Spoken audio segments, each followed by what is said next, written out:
Niombe watu wa protocol waje waanze kazi yao tafadhali. Umukuru w'igihugu cha Tanzania arashitse, turasajya abantu wa security wegere ngaha.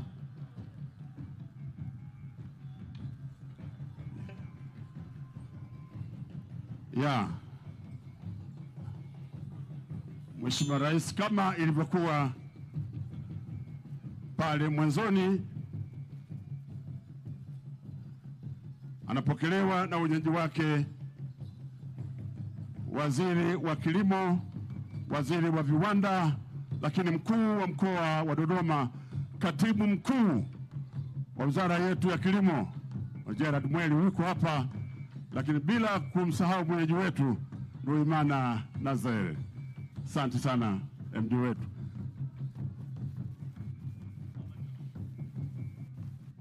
Nkuko bisanzwe umukuru w'igihugu cha Tanzania yakigwa n'umushikiranganje ajeje uburimyi mu gihugu cha Tanzania, hamwe n'umushikiranganje ajeje ubudandaji mu gihugu cha Tanzania, n'umunyabanga mukuru mu bushikiranganje bw'uburimyi.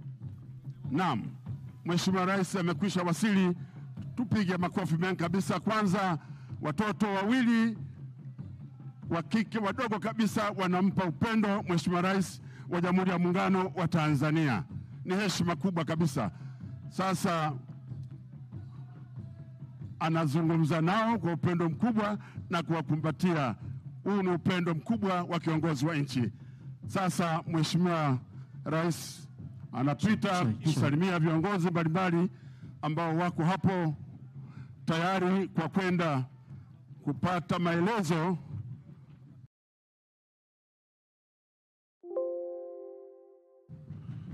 ya mradi huu ifanya kazi hiyo.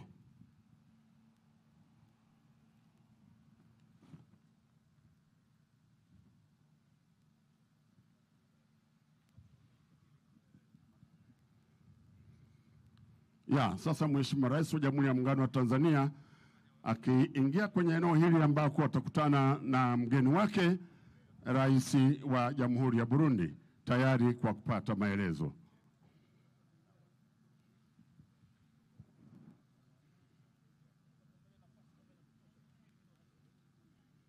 Naomba wengine wote tusubiri kidogo.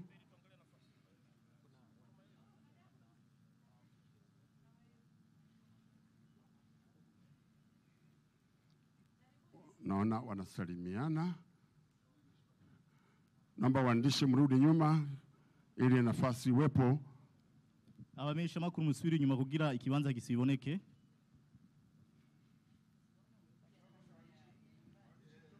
Sasa waandishi tunaomba mtoe nafasi ili aweze kutoa maelezo. Mkurugenzi mkuu aweze kutoa maelezo. Waandishi naomba mtoke nje sasa.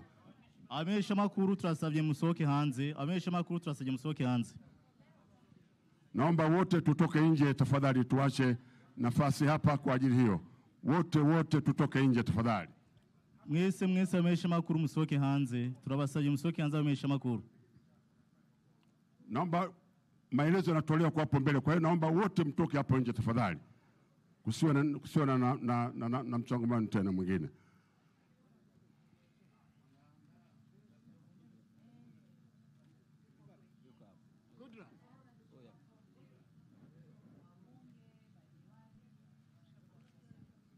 Naomba tafadhali, tumeomba sana